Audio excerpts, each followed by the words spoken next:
Avez-vous déjà réalisé à quel point un faux feu peut révéler vos vrais amis? L'histoire de la fumée qui a changé votre vision des amis. Feu viande sur l'os. Dans une froide nuit d'hiver, une personne décida de préparer un grand festin chez lui.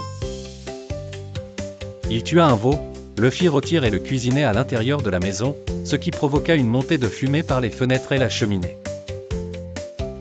Il demanda ensuite à son petit frère de sortir et d'appeler les amis et les proches pour partager le festin. Le petit frère, qui avait un sens de l'humour, décida de jouer un rôle amusant. Au lieu de dire « Venez manger », il cria de toutes ses forces « Au secours ! Il y a un incendie chez mon frère !»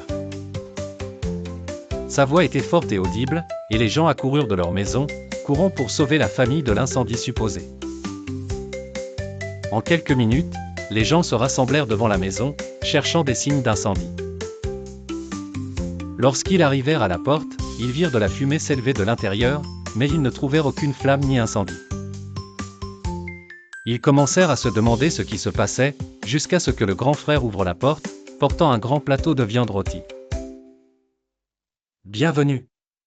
Entrez, nous avons préparé un grand festin pour vous. » Les gens commencèrent à réaliser qu'ils avaient été victimes d'une blague, mais ils n'étaient pas en colère, au contraire, ils riaient et plaisantaient avec le petit frère. Après que tout le monde se soit assis et ait mangé, le grand frère commença à se demander où étaient les amis et les proches qui étaient censés venir.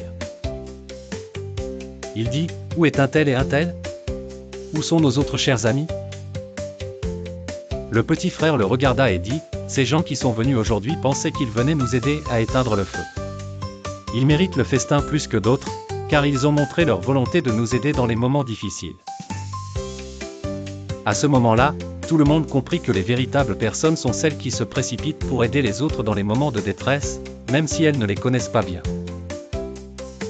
Alors que ceux qui ne sont pas venus étaient probablement occupés ou indifférents.